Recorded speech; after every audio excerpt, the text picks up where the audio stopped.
Professor Tanja. One of the things that we have learned this year is Newton's second law of motion.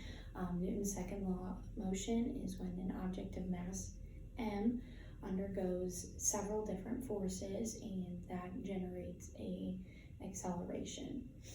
Newton's second law of motion can be described by the equation F equals ma. The equation tells you that force is directly proportional to both mass and acceleration, and mass and acceleration are inversely proportional to each other. One of the ways that we can see Newton's second law of motion go into play within real life is through lifting weights.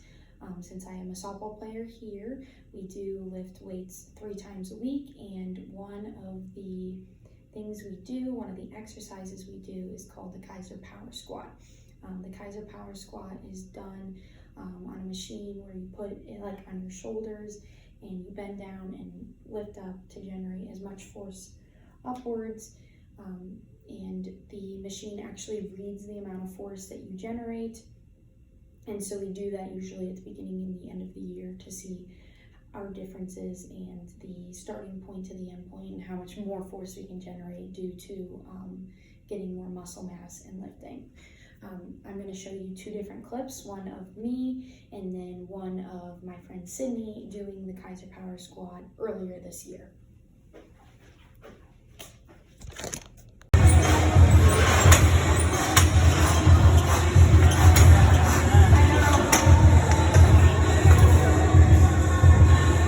All right, here's Sydney doing the Kaiser Squat.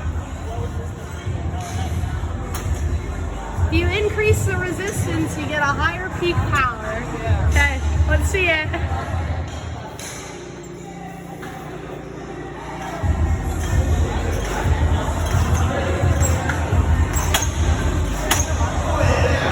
After watching those 2 videos of the Kaiser Power Squat of both Sydney and I, we can now look at how Newton's second law of motion goes into play.